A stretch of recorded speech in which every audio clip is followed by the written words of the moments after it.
پیام ائتلاف نیروهای سیاسی شرق کردستان به مناسبت سالگرد فاجعه حلبچه.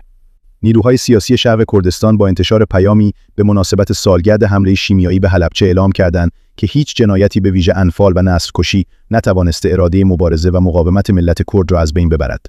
متن پیام به شرح زیر است. ائتلاف نیروهای سیاسی کردستان ایران: هدف دشمنان ما در نابودی ملت ما هرگز محقق نخواهد شد.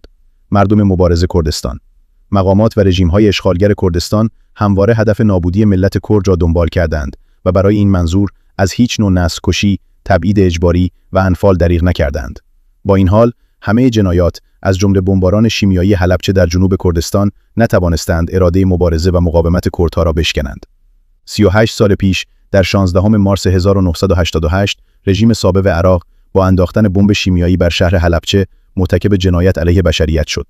بیش از 5000 مرد، زن و کودک کرد شهید و هزاران نفر دیگر زخمی شدند.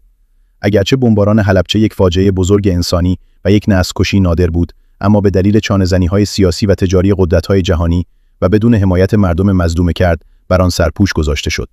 با این حال، کردهای شعب نقش مهمی در این فاجعه تاریخی ایفا کردند.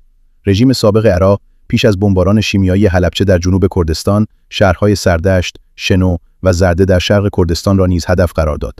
در جریان بمباران شیمیایی حلبچه، نیروهای گارد چوپان که در نزدیکی منطقه مستقر بودند، تحت تأثیر سم شیمیایی قرار گرفتند. با وجود تلاش برای فرار، هنگام عبور از رودخانه سیروان در کمین نیروهای جمهوری اسلامی گرفتار شدند.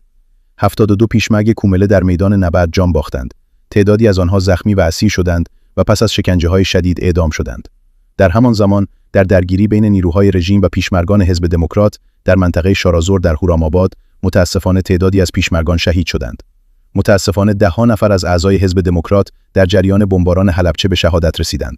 بسیاری دیگر از اعضای حزب دموکرات دستگیر و در زندان دیزلاوا در کرمانشاه اعدام شدند.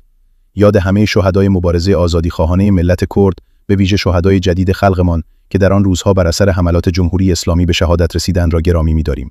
بر پایه احزاب شرق کردستان، ما همچنین اعلام می‌کنیم که مبارزه مشروع ملت ما تا رسیدن به پیروزی نهایی ادامه خواهد یافت.